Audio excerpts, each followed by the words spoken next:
I read Siege and Storm by Leigh Bardugo.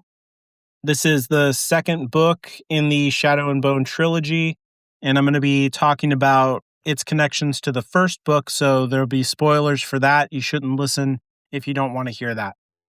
So the book picks up right where the previous book left off, and Mal and Alina have gotten away from the Darkling across the ocean, across the fold. But they're not doing too well over there. They, don't have a lot of money or anything. Also, Alina is badly injured by the battle with the Darkling, and the way that their connection, he was drawing so much energy from her, and it was just a bad time for her. And so she's badly weakened and has also been suppressing her powers because she doesn't want to be found out as a Grisha. Her powers are completely unique. And so this would immediately identify exactly where they're at, and they're trying to hide. But suppressing that power takes a toll on her in her body. And this is part of the world building that Bardugo is doing, that there's a direct connection between the magical ability and the body. And that part of the price that's paid in pushing yourself with the ability can be that it hurts your body. But we see here that also suppressing it hurts your body, which is really interesting. And also we know from the previous book that pushing yourself in your abilities makes them stronger in much the same way that, lifting weights or something, doing exercise with your body makes it stronger also. And so the powers seem to me to operate in a similar way to your body. And so if you don't use your body, it weakens, it deteriorates over time. And so that's kind of the thing that's going on with Alina here at the beginning of the story. And I think this is important for the themes that this book deals with. So in the previous book, I talked about how I think it's a kind of coming of age, moving from childhood into womanhood, and that the whole book is kind of constructed around that idea. And this book focuses in on a part of adulthood that has to do with becoming powerful. One of the key differences between children and adults in society is the lack of power that children have. And so your early adulthood is kind of characterized by encountering power and having to deal with using it, becoming comfortable with what power means to you, and discovering kind of your personal boundaries and how you operate with power. And I think that's a lot of what this book is about. And so it's starting off with her choosing to suppress her powers in a really key way. We're kind of starting off Alina being not powerful at all, and in fact being in a weakened state compared to where she was at the end of the previous book. And Bardugo doesn't waste any time here, getting into the details of their life and everything, because right away in the story, the Darkling shows up. He's tracked them down. He has an ambush set for them with some Grisha, and he also reveals that he has a new power, a new ability to create these monsters from nothing. And so far in the story, we've had the Grisha's powers have to do with the small science that seems to me like they are manipulating matter on the atomic level. And that means that there has to be some kind of material existence there for them to begin to work with. But what the Darkling seems to be able to do now is to create something from nothing. And this kind of directly goes against the laws of physics as we know it, as readers.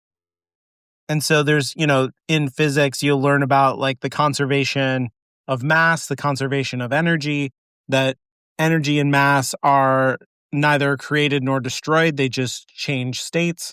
And so the total amount of energy and matter in the universe never actually increases or decreases. It just changes from one kind of energy into another, one kind of matter into another.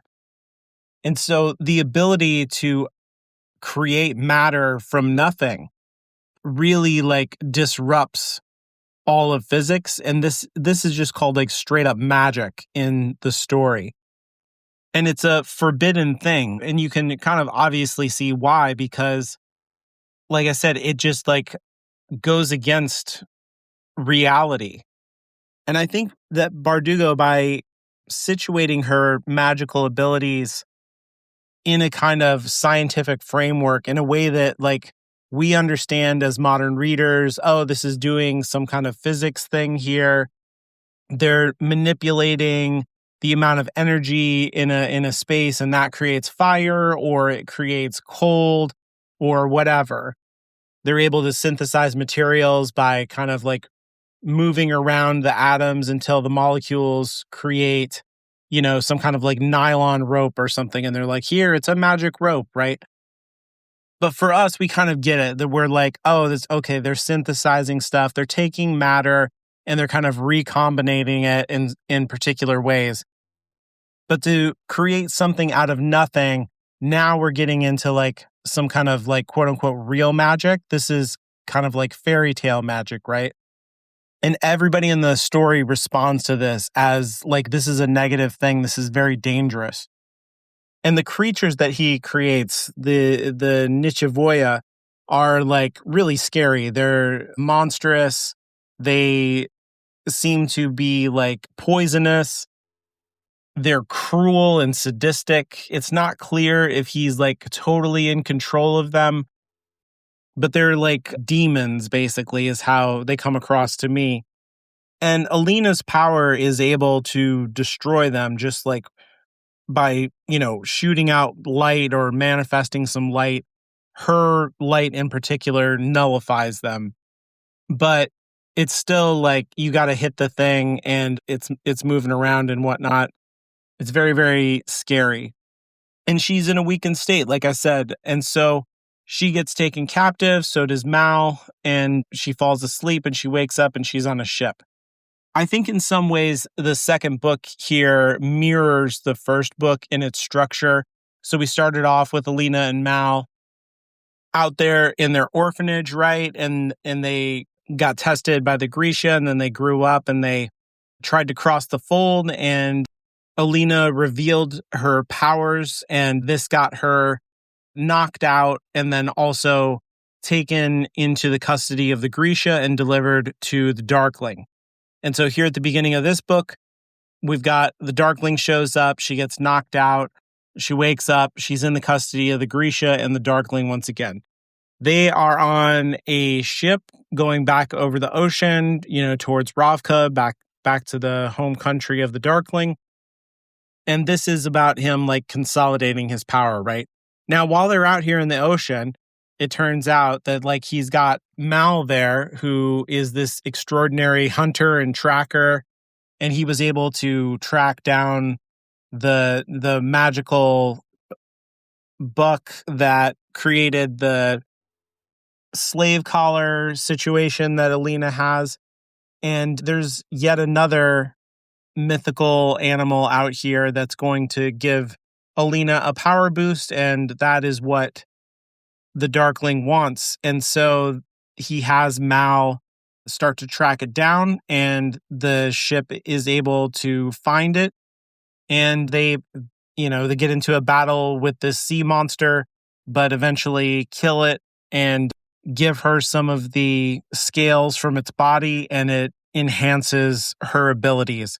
And I feel like this kind of gets her back up to around the range that she had at the end of the previous book. So she's not at full strength, but, with this like boost, it's almost as if she is at full strength as long as she has the two enhancements. And again, I think like in a very abbreviated way, this kind of repeats the structure of the previous book, right? Where they went out and hunted the animal, and then the Darkling swooped in at the last minute and killed it and used it to tie Alina to him. That's what he wants to do all over again. He's using Mal in exactly the same way. He's instrumentalizing Alina's abilities to provide effects that he wants of increasing the zone of the fold, consolidating his political power, and on like that. But again, once the Darkling gets what he wants, he kind of oversteps in terms of like he throws away people's lives too easily, and he stops being charming, right? And like he just kind of mask off moments whenever he wins, and it makes people turn against him. And so he threatens to hurt Alina and that he's going to torture her to get her compliance. And the captain of the ship that they're on doesn't like this and tells the Darkling to stop. And the Darkling is like, who do you think you're talking to? Are you out of your mind? I am the most powerful person in the universe. And that is when all of the members of the ship crew and the captain turn against the Darkling and his Grisha. And we find out that all of them have Grisha powers as well. And that they're like a band of pirates who are secretly Grisha, and they kick the Darkling's ass. Like they ambush them, they get the drop on them, and defeat all the Grisha.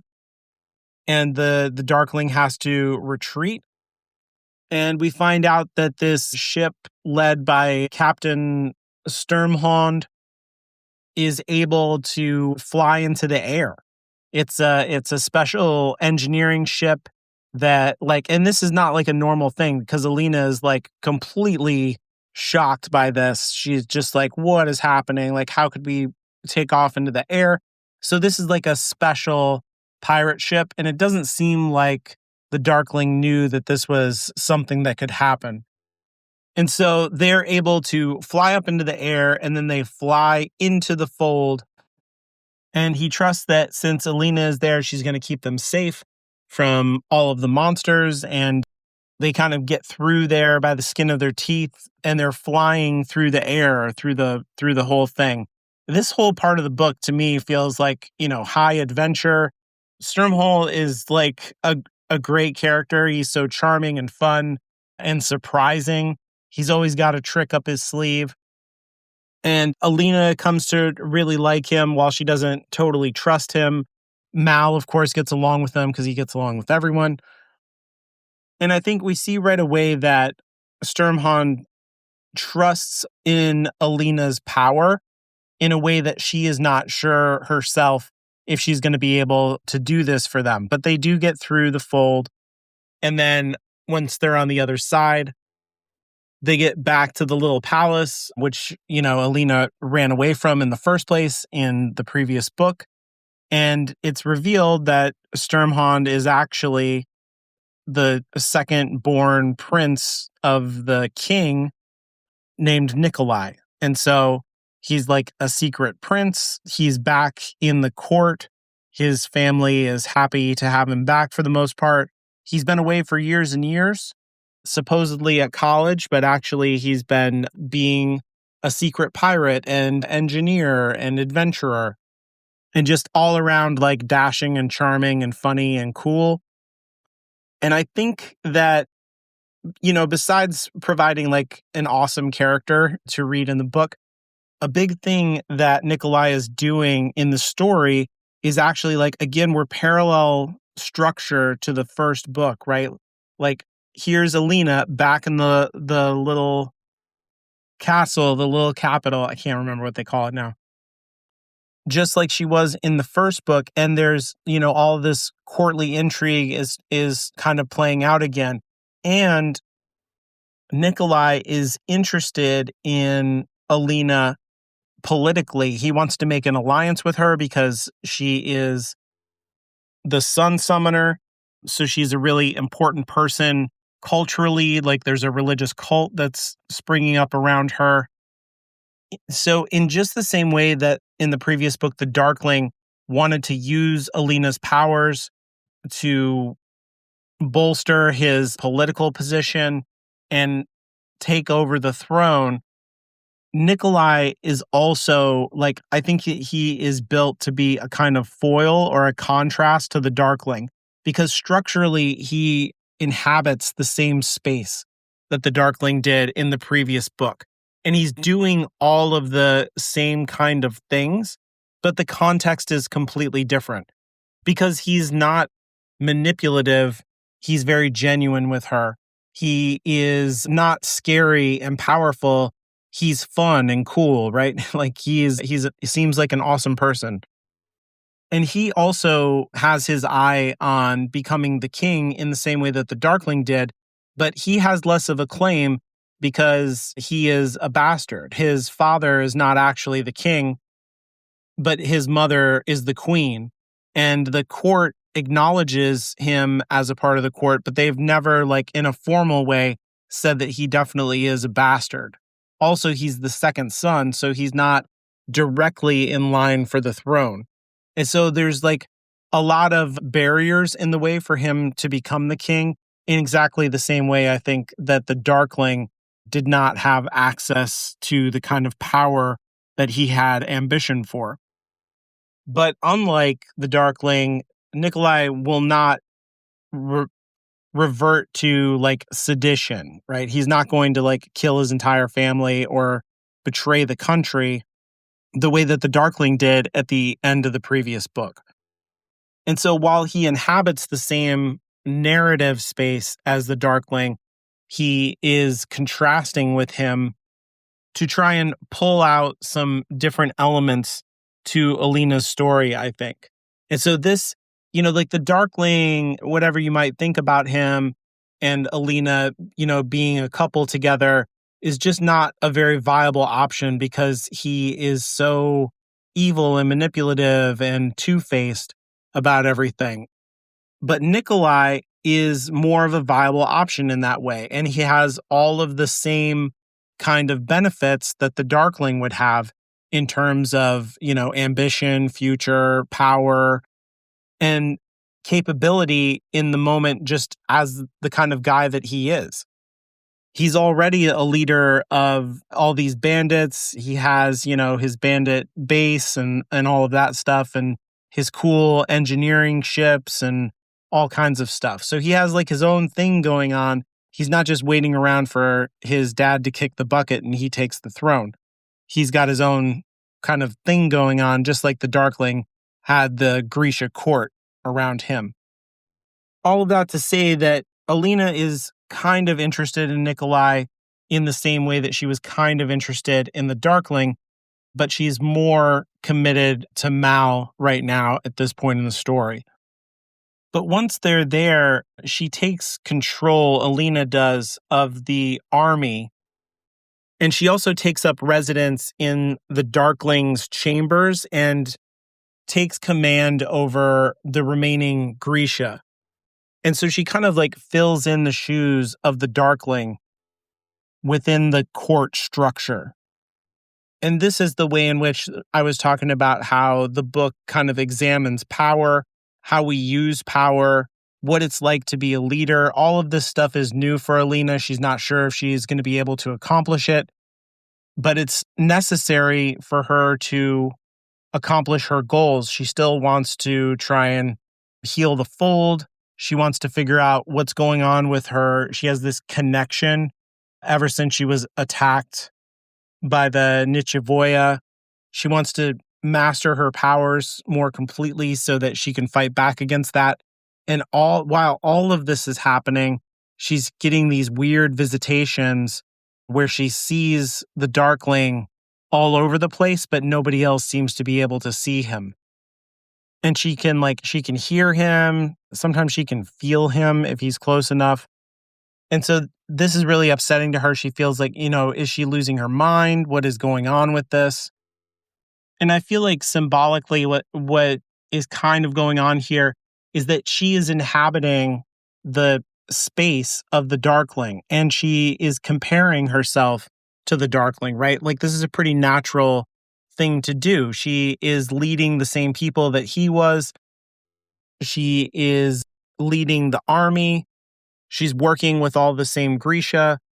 And And her goal is the same stated goal that the Darkling had, except that her goal is genuine instead of being a cynical lie, right?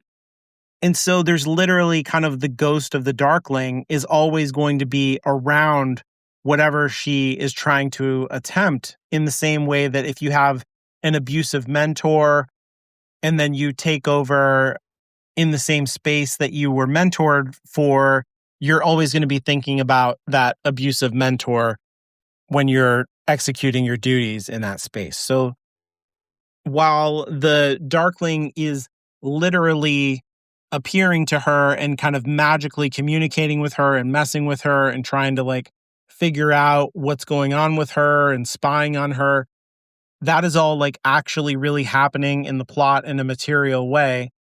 Symbolically, what's going on is that Alina is having to work through a certain kind of imposter syndrome where she's like, am I any better than the Darkling?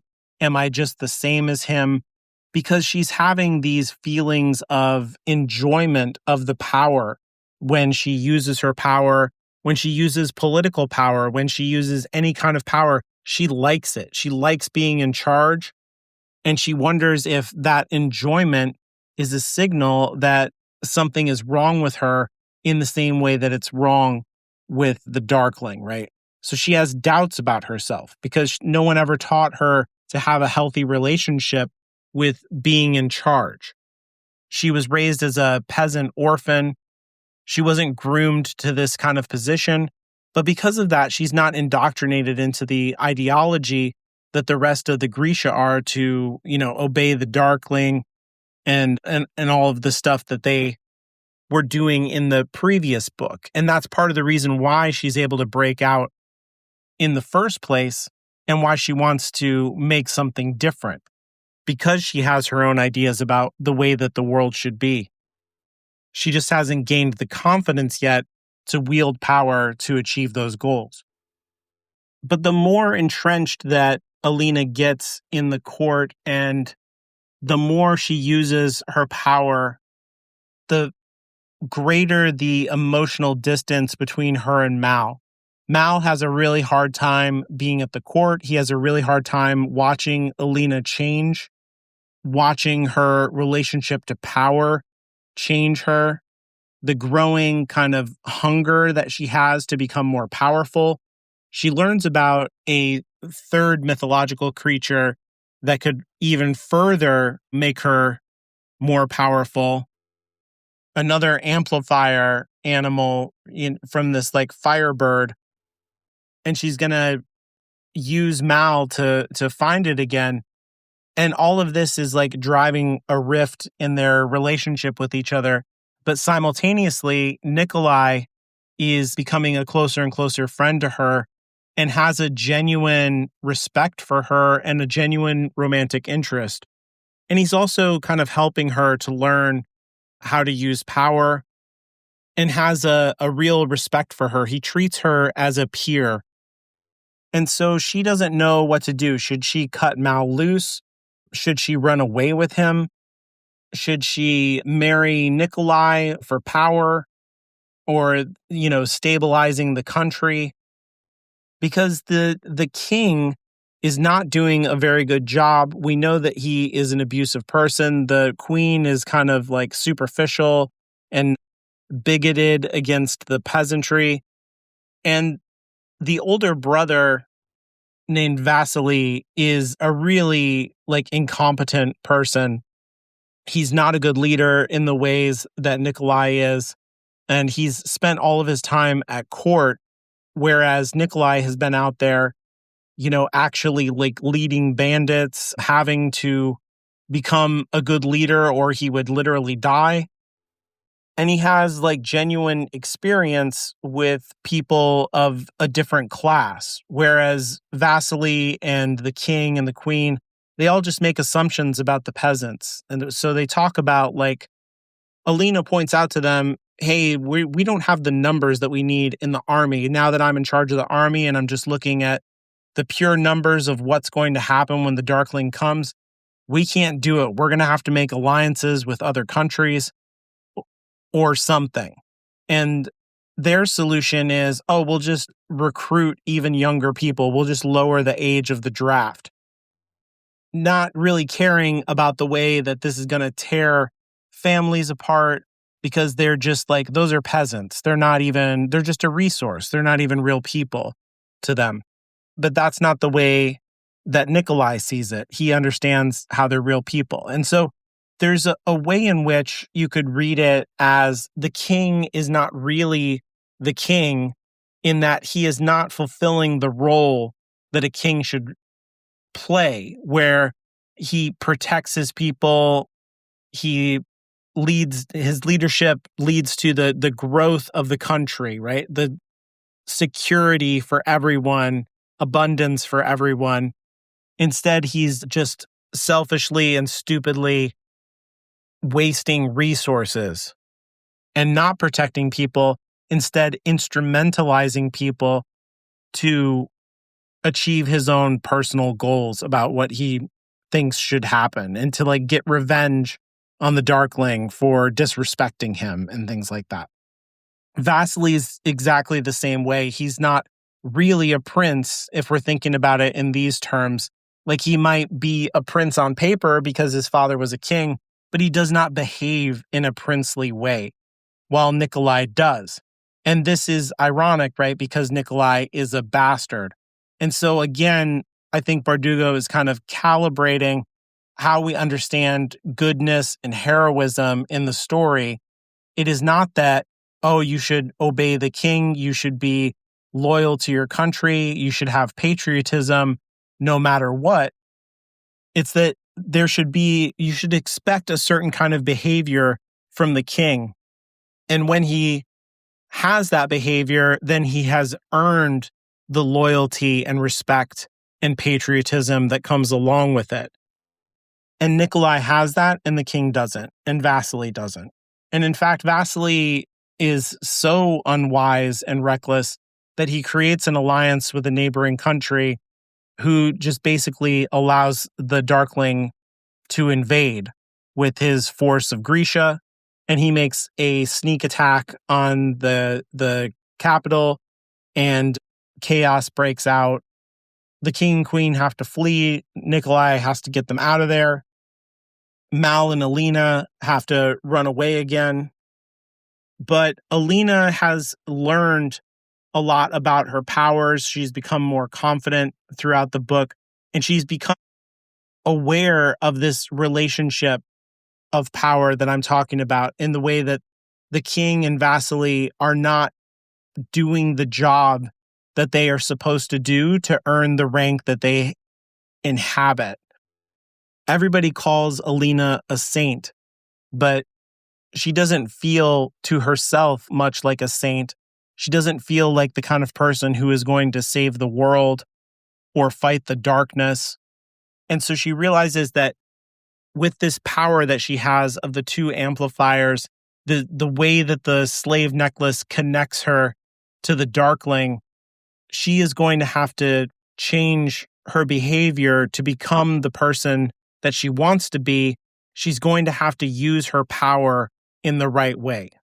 So kind of in the same way that Nikolai has demonstrated his leadership by using his charisma and power and engineering skills to build his tiny little, bandit kingdom, Alina is going to have to use her powers to fight against the Dark One. And the way that she does that is the way that all of the saints in the stories that she's been told do, by martyring herself. And so she uses the connection between them and the slave crown thing to draw him into her, in the same way that, like, when he used that power to create something from nothing, she uses that same power through him to create light. She kind of like is turning herself into light.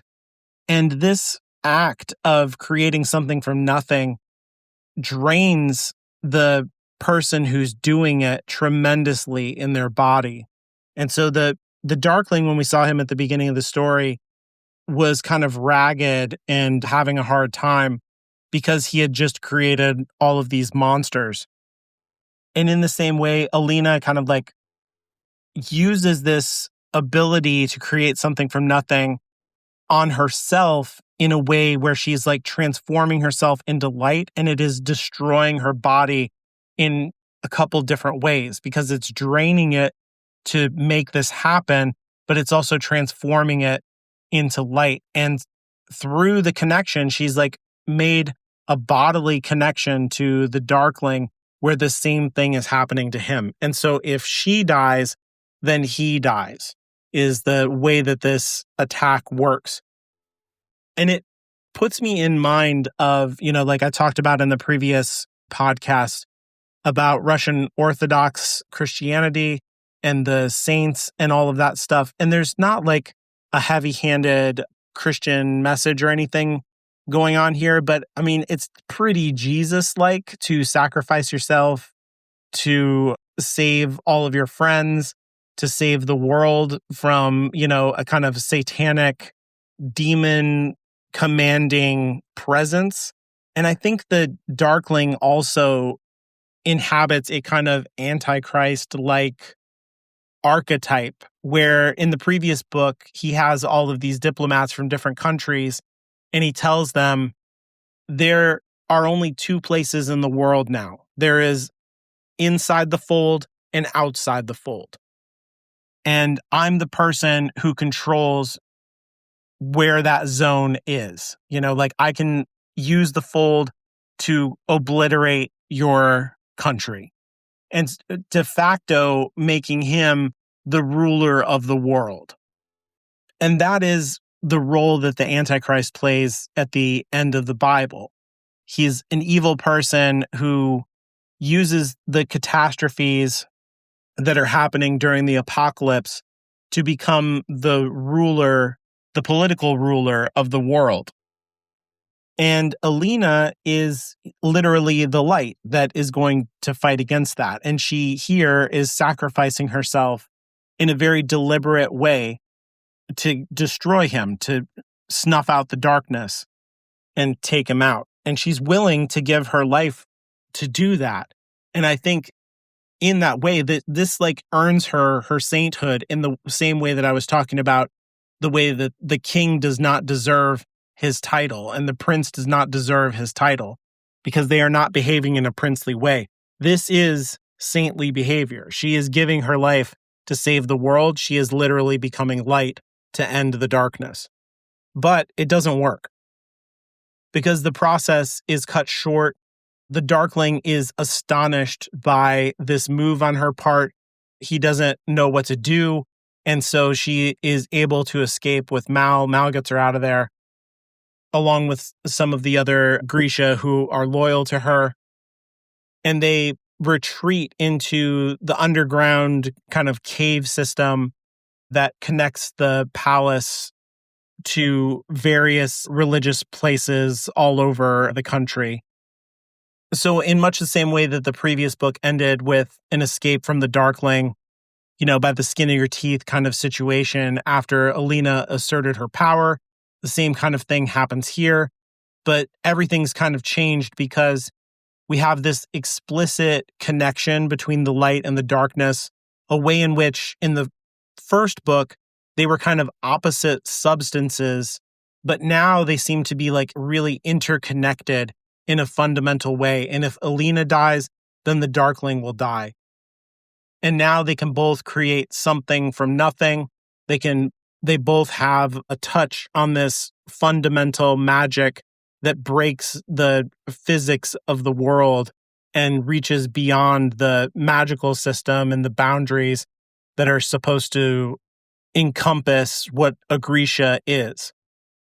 And so I think the book's relationship to power, to desire, like I was talking about in the previous book, finds a kind of limit in the moral choice that Alina makes here at the end to try and end the Darkling's life by sacrificing herself. There is no like greater test, I think, of the use of her power than to use it to end herself. There's nothing for her to gain if she dies, right? Other than she has killed the Darkling. And this isn't a move that's made out of despair. We know that Alina cares about her friends. She cares for Mal. She cares for Nikolai.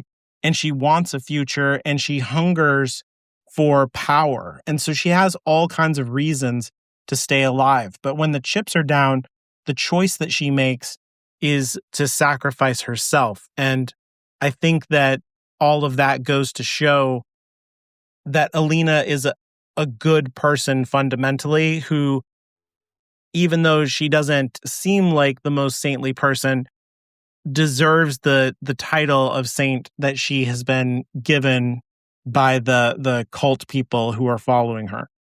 And it sets up an interesting situation going forward for the final book, where she stepped into a role that maybe she doesn't totally understand, and that, even though she's used her power in this way to create a connection between her and the Darkling that she thought she could leverage to end his life, it's going to have further consequences that she wouldn't have guessed at, that are kind of going to explore a totally different set of themes. And so Bardugo does a good job, I think, of, she's exploring one space in the first book, she's exploring a new space that's related in the second book, and she's setting herself up to go to yet a different kind of thematic place for the third and final book.